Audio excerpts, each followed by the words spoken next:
Hello, welcome back to the woods. And I'm going to pick up today where I was talking in the last video. I'm kind of looking at those 5 different elements of how I think things come together when I'm working out here. And last time around I was talking about the animal in all of us, those basic operating systems that dictate so much of the feelings that we have. And the next bit is how they have, well, it's the next level, is how they exist in this environment. This is the world that we have known as a species for generations. And actually, when you start to think about it, we've been here for tens, hundreds of thousands of years.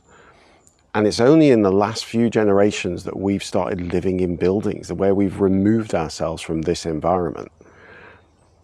And it is hard to believe that before that, everything that became, even before we were human, was to do with this environment. So everything about all of us is adapted to be here or in the wilderness.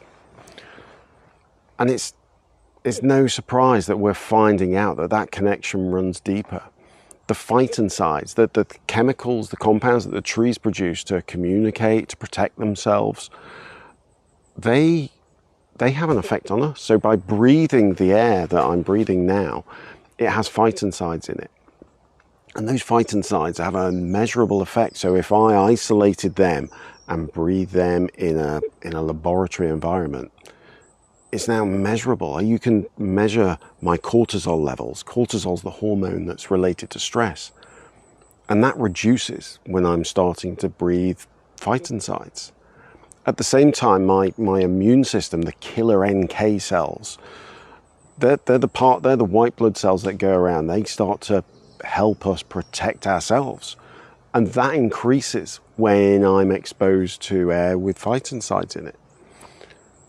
So that's just one connection. There's seeing green, seeing scenes of nature has a measurable effect on mood and creativity. There's a reason why schools and prisons have greens and pictures of nature around in them.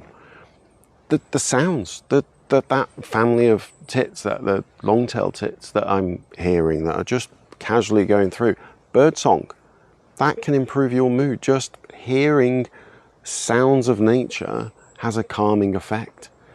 So to understand that there's a deep need for that connection somewhere in all of us. And I don't think it has to be this. I mean, I'm privileged. I get to do this every day. I sit in the woods and I take time to appreciate that.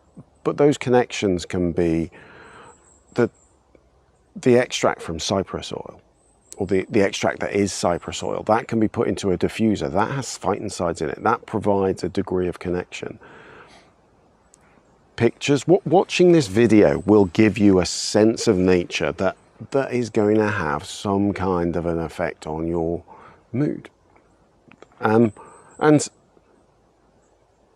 I think a really important part of this is finding nature. I love to go into the city. I love going back to Liverpool or going to London to visit friends and being able to look out of a window and find nature wherever I look. Pigeons are cliff nesting birds. Pigeons don't see buildings, they just see funny cliffs with people in them. And that's where they live. They've found nature. You'll find lichen, you'll find algae, you'll find fungus. It's really hard not to find wild foods, even when you're in the thick of it. And that connection with nature, I think, is a critical thing to look for and to understand and find a way to bring into your life. So yeah, that's part 2. The first part is acknowledging we are an animal in this world. The second part is looking at where that animal belongs. And it belongs here. It belongs in your version of nature.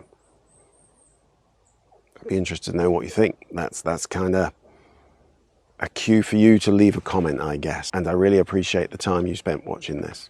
Thanks very much for listening. And yeah, I'm sure I'll be back soon. Take care. Goodbye.